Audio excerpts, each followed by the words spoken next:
Water solubility, घुलनशीलता। Ammonia gas जल में बहुत ज्यादा घुलनशील है।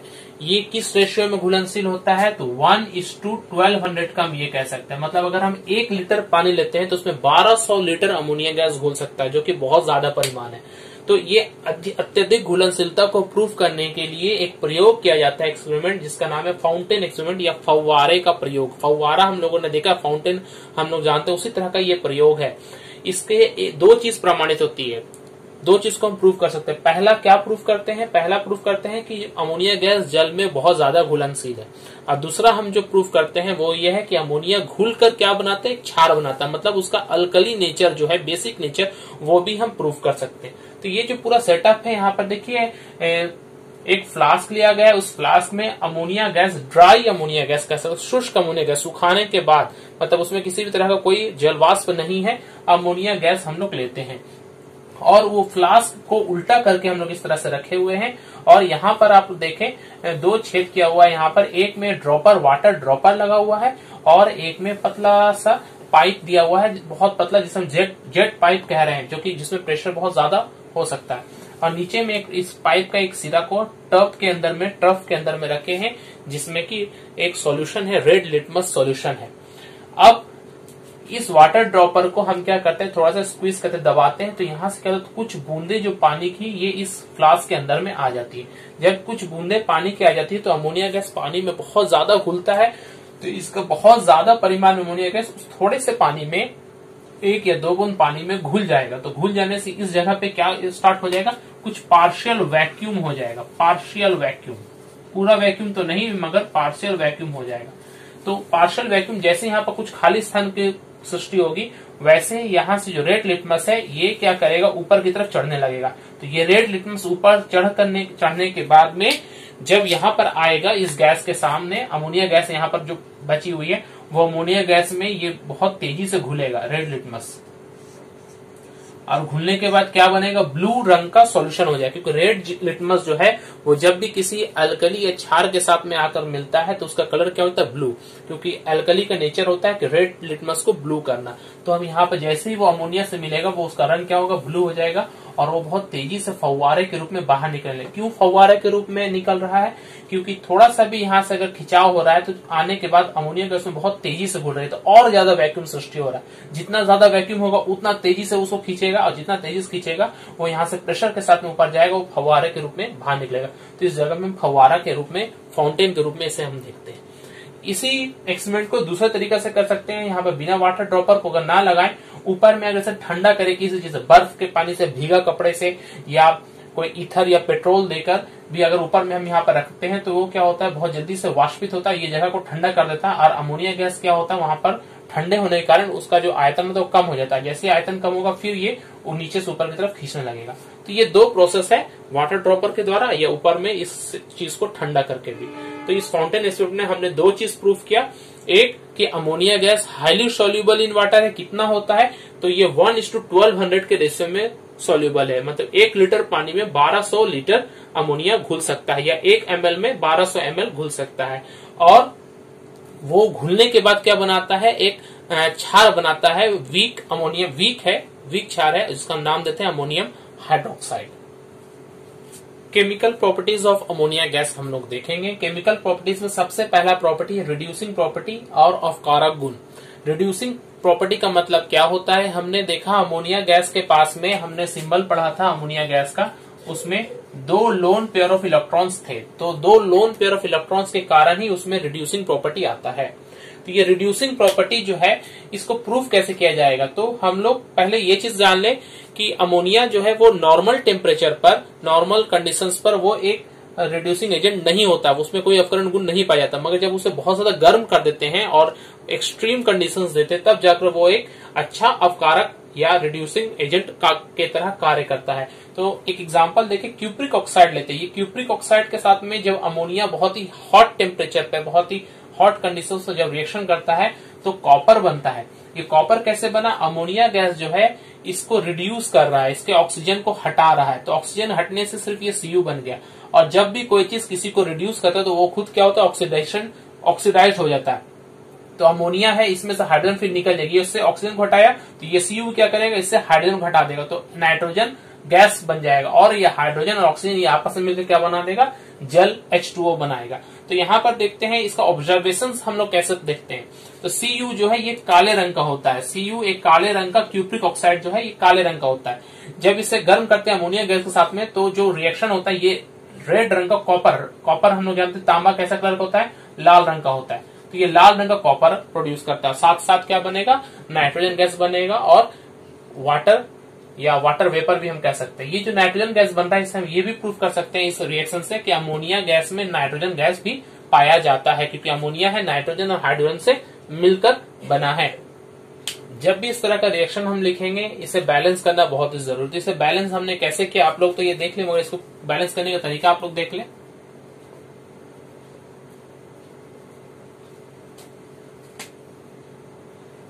सबसे पहले हम यहाँ मेटल्स को देखेंगे, क्या मेटल बैलेंस है, तो कॉपर Cu, यहाँ Cu बैलेंस है। उसके बाद दूसरा नॉन मेटल्स में जैसे नाइट्रोजन है, तो नाइट्रोजन यहाँ पर 1 है, यहाँ पर 2 है, तो नाइट्रोजन को पहले बैलेंस किया जाएगा, तो यहाँ पर हम 2 लिख सकते हैं, 2NH3 हो गया। अब जैसे यहाँ पर 2 लिखे तो हाइड्रोजन कितना हो गया, देखिए 6 हो गया। यहाँ हाइड्रोजन कितना है, 2 है, तो यहाँ 6 और यहाँ पर 2, तो यहाँ कितना लिखना पड़ेगा, 3 देना पड़ेगा। तो ये हाइड्रोजन कितना हो गया, 3 × 2 6 हो गया, हाइड्रोजन बैलेंस हो गया। और ऑक्सीजन यहाँ पर कितना है, 3 है, यहाँ पर तो अभी 1 भी था, तो यहाँ पर 3 देंगे तो ये भी 3 हो गया, कॉपर भी 3 हो गया, यहाँ तो कॉपर भी 3 करना पड़ेगा। तो फाइनल जो बैलेंस हुआ 3CuO + 2NH3 = 3Cu + N2 + H2। आप लोग देख लें हर एक चीज बैलेंस्ड है।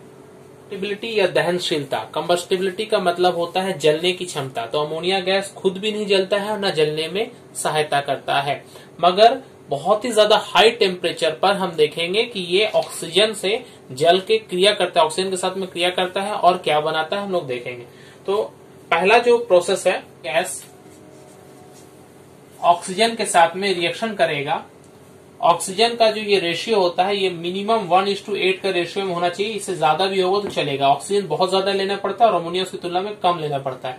और इसके साथ में प्लैटिनम कैटालिस्ट हम लोग देते हैं। प्लैटिनम कैटालिस्ट देने के कारण ही ये रिएक्शन बहुत तेजी से होता है कि ये कैटालिस्ट है, तभी जाकर ये अमोनिया ऑक्सीडेशन होगा और अमोनिया ऑक्सीडाइज होकर बनता है nitric oxide NO2 + H2O + heat.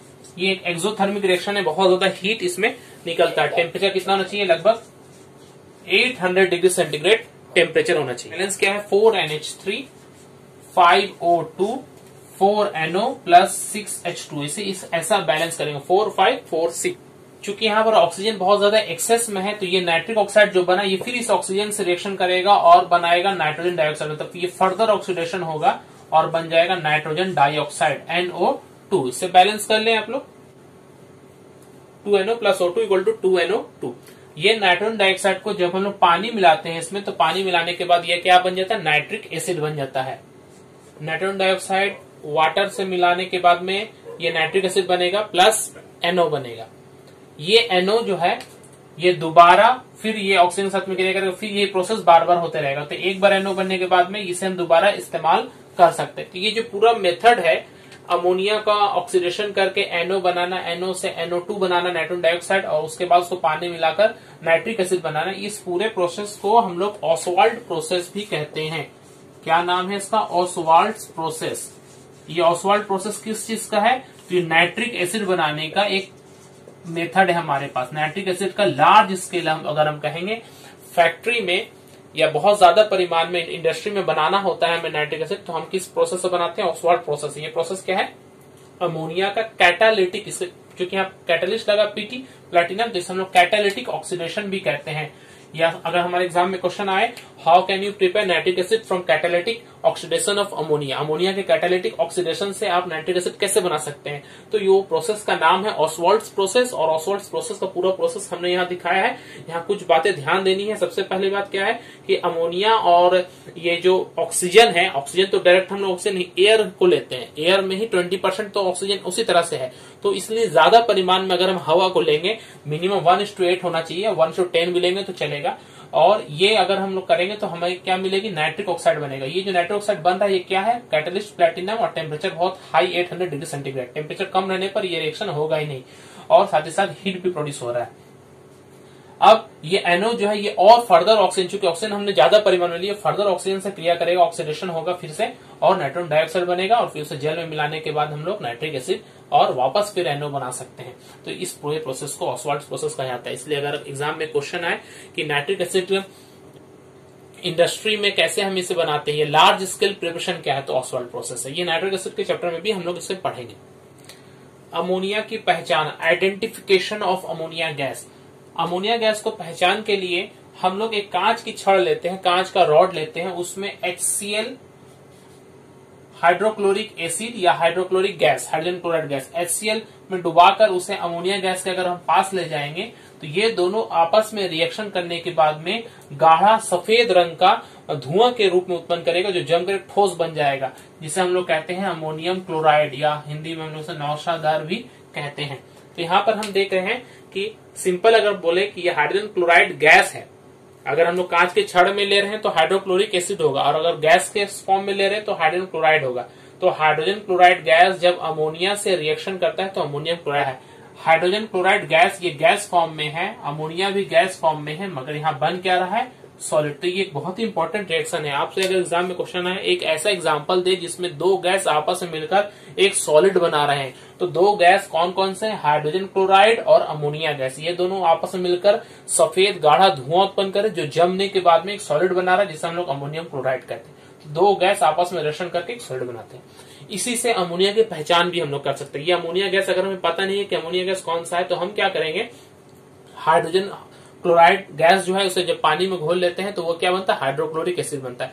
एक कांच की छड़ लेंगे, रॉड लेंगे, उसको हाइड्रोक्लोरिक एसिड में डुबाने के बाद जो गैस का पहचान करना है उस गैस के पास में लेकर जाएंगे। अमोनिया है तो अमोनिया के पास में लेकर जाएंगे, तो अगर वो अमोनिया होगा तो वो अमोनिया गैस उस HCl के जो लिक्विड फॉर्म में जो HCl है उसके साथ में रिएक्शन करेगा और सफेद गाढ़ा धुआं उत्पन्न करेगा, जो NH4Cl का धुआं होगा। तो हम समझ जाएंगे वो गैस कौन सा था, अमोनिया गैस था।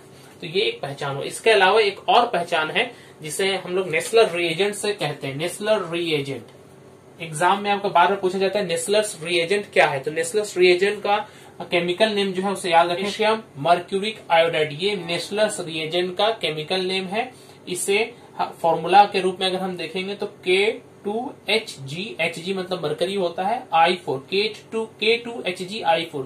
ये अमोनिया के जब भी संपर्क में आता है, उसके कांटेक्ट में आने से इसका रंग क्या होता है, ब्राउन कलर का ये हो जाता है, तो भूरा रंग का हो जाता है। तो अगर हमसे पूछे कि नेस्लर्स रिएजेंट जो है वो एक गैस के संपर्क में आने पर उसका रंग ब्राउन या भूरा हो जाता है, तो वो गैस कौन सी, तो हम ये क्या कहेंगे, वो गैस कौन सी, अमोनिया गैस है।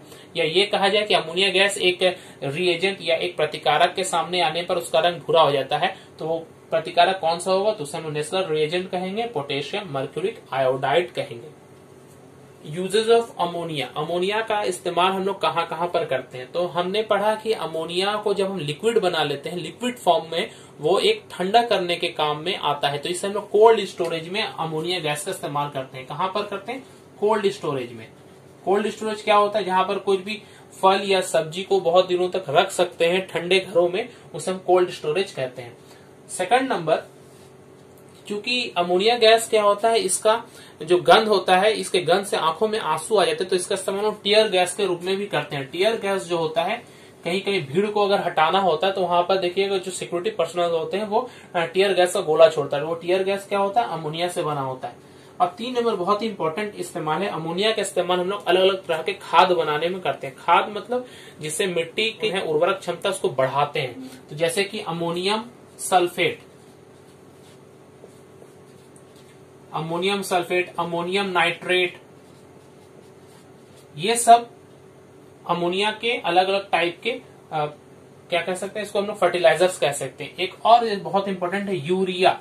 यूरिया का अगर फॉर्म NH2CONH2, O बड़ा है, यूरिया का सूत्र हो गया NH2CONH2, इसको हम लोग ऐसा भी लिखते हैं CONH2(2). तो ये अलग अलग तरह के खाद हम लोग अमोनिया गैस से बना सकते हैं। हम लोग पढ़ेंगे इस यूरिया को हम लोग कैसे बनाते हैं। 250 डिग्री सेंटीग्रेड टेम्परेचर और 150 एटमॉस्फेरिक प्रेशर, बहुत ही हाई प्रेशर होता है, उसमें लिक्विड अमोनिया, ये जो अमोनिया है किस फॉर्म में, गैसियस फॉर्म में नहीं, ये लिक्विड फॉर्म में है। लिक्विड अमोनिया कार्बन डाइऑक्साइड से रिएक्शन करते हैं। रिएक्शन करने के बाद में अमोनियम कार्बामेट बनता है। अमोनियम कार्बामेट का फॉर्मूला देख लीजिए, NH2COONH4। ये अमोनियम कार्बामेट ये फिर अपने आप टूटकर क्या बनाता है, NH2CONH2, जिसे हम यूरिया कहते हैं, प्लस वाटर बनता है। ये यूरिया सॉलिड फॉर्म में हमें मिलेगा, NH2CONH2। Large scale production of ammonia gas. Ammonia gas का बहुत बड़े पैमाने पर उत्पादन, इसे industrial preparation of ammonia gas भी कहते हैं। अमोनिया गैस हमने लैब में बनाना सीखा। लैब में क्या था, अमोनियम क्लोराइड और कैल्शियम हाइड्रोक्साइड के मिश्रण को गर्म कर कर अमोनिया गैस बनाते थे। मगर वहां अमोनिया जो बन रही है वो बहुत ज्यादा परिमाण में नहीं बन रही है और खर्च भी बहुत ज्यादा पड़ेगा। तो हमें कम खर्च में अधिक से अधिक अगर अमोनिया गैस बनाना है तो उस प्रोसेस को हम लोग कहते हैं हैबर्स प्रोसेस। इस प्रोसेस में क्या है, नाइट्रोजन और हाइड्रोजन को हम लोग एक रिएक्शन कराते हैं, दोनों को मिलाते हैं। कैसे मिलाते हैं, हम लोग इसे बहुत ही हाई टेम्परेचर और हाई प्रेशर पर आयरन कैटलिस्ट और मॉलिब्डेनम प्रोमोटर के प्रेजेंस में, उसकी उपस्थिति में दोनों को रिएक्शन कराते हैं तो अमोनिया गैस बनता है। और ये एक एक्सोथर्मिक रिएक्शन है, इसलिए हीट निकलता है। अब ये पूरा प्रोसेस को अच्छे से समझ लें। सबसे पहले ये जो दोनों गैस का जो मिक्सचर है, ये एक नाइट्रोजन गैस और यहाँ से मान लीजिए हाइड्रोजन गैस आ रहा है। नाइट्रोजन गैस लेते हैं और हाइड्रोजन गैस लेते हैं, पहले से कहीं पर प्रिपेयर है लैब में, उन दोनों को हम लेते हैं। नाइट्रोजन और हाइड्रोजन गैस को एक प्रेशर चेंबर से देते हैं। प्रेशर चेंबर क्या करता है, इसे बहुत ही हाई प्रेशर पर लगभग 200 एटमोस्फेरिक प्रेशर पर इसे प्रेस करता है। मतलब ये जो नाइट्रोजन और हाइड्रोजन, ये तो नॉर्मली हवा में भी हम जानते हैं नाइट्रोजन हाइड्रोजन होंगे तो ये एक दूसरे से तो मिलते नहीं है, तो बहुत ही हाई प्रेशर देना पड़ेगा तब जाकर ये अणु आपस में मिलेंगे। तो इसलिए हम प्रेशर को बहुत हाई रखते हैं। तो जब हम नाइट्रोजन और हाइड्रोजन को एक प्रेशर चेंबर से देते हैं तो नाइट्रोजन और हाइड्रोजन के जो एटम्स हैं या जो मॉलिक्यूल्स है वो बहुत नजदीक आ जाएंगे। और आने के बाद में उसे हम लोग कैटालिटिक चेंबर से गुजरते हैं। कैटालिटिक चेंबर में क्या क्या होता है, इसमें आयरन जो है वो चूर के रूप में, चूर्ण, लौह चूर्ण या कह सकते पाउडर्ड आयरन पाया जाता है। तो Fe जो होता है यहाँ पर कैटालिस्ट के काम करता है। और इसके साथ मॉलिब्डेनम जो है वो एक प्रोमोटर का काम करता है। प्रोमोटर का मतलब ये होता है कि जो किसी कैटलिस्ट को यानी कि उत्प्रेरक की शक्ति को और बढ़ा दे, उसे कार्य करने में और मदद करे, तो वो होता है प्रोमोटर। तो मॉलिब्डेनम और आयरन ये मिलकर कैटालिटिक चेंबर में होते हैं। तो जब ये बहुत हाई प्रेशर में ये गैस का जो मिक्सचर इसके द्वारा इस पर आता है और इसको हम लोग इलेक्ट्रिक से प्लस और माइनस देकर, हाई वोल्टेज देकर इसे हम लोग गर्म करते हैं। तो हीट जो कर रहे हैं 500 डिग्री सेंटीग्रेड यहाँ पर ही कर रहे हैं। तो कैटालिटिक चेंबर में देने के बाद में ये जो मिक्सचर है हाई टेम्परेचर के कारण ये आपस में मिल जाते हैं और मिलने के बाद में क्या बनाता है, अमोनिया गैस बनाता है। ये जो अमोनिया गैस बन रहा है, ये अमोनिया गैस एक रिवर्सिबल रिएक्शन है। इस अमोनिया गैस के साथ साथ में नाइट्रोजन भी बन रहा है और हाइड्रोजन भी बन रहा है। तो हमें यहाँ पर ये जो मिलेगा ये अमोनिया के साथ साथ में नाइट्रोजन और हाइड्रोजन मिलेगा। तो इस अमोनिया गैस को हमको कलेक्ट करना पड़ेगा, इसे निकालना पड़ेगा। तो हम कैसे निकालते हैं, तो हम इसे कंडेंसेशन करते हैं, मतलब ठंडा करते हैं, किसी भी तरह से कूल करते हैं। कूलिंग करने के बाद में हम देखते हैं ये अमोनिया गैस जो ये इन दोनों की तुलना में पहले जाकर कॉन्डेंस होकर यानी कि पानी के रूप में, तरल के रूप में बन जाता है। तो लिक्विड अमोनिया यहाँ से हमें लिक्विड फॉर्म में अमोनिया मिल जाएगा। किस फॉर्म में मिलेगा, लिक्विड अमोनिया मिलेगा। और नाइट्रोजन हाइड्रोजन तो उतना जल्दी ठंडा होता नहीं है, जल्दी से वो द्रव अवस्था बनता नहीं है, तो ये नाइट्रोजन हाइड्रोजन गैस के रूप में ही बन जाएगा और ये लिक्विड बन जाएगा। और उस गैस को फिर हम यहाँ से निकाल लेंगे नाइट्रोजन हाइड्रोजन को और फिर यहाँ से इसे प्रेशर चेंबर में फिर यहाँ पर देंगे और ये एक सर्कल के रूप में बार बार कंप्लीट होकर बार बार लिक्विड नाइट्रोजन हमें देगा। हैबर विधि क्या है, तो हम कहेंगे उच्च तापक्रम यानी कि 500 डिग्री सेंटीग्रेड और उच्च दबाव यानी कि 200 एटमॉस्फेरिक प्रेशर पर लौह चूर्ण और मॉलिब्डेनम उत्प्रेरक की उपस्थिति में नाइट्रोजन और हाइड्रोजन आपस में मिलकर अमोनिया गैस बना रहा है। इस विधि को ही हैबर का विधि कहते हैं। इस विधि के द्वारा अधिक से अधिक परिमाण में अमोनिया गैस उत्पन्न की जाती है। यहाँ पर एक और चीज ध्यान देंगे, नाइट्रोजन और हाइड्रोजन का जो रेशियो है वो 1:3 होगा। दोनों का रेशियो वॉल्यूम के, अगर हम ये 1 लीटर ले रहे हैं तो इसे हमें 3 लीटर लेना होगा। Okay, thank you.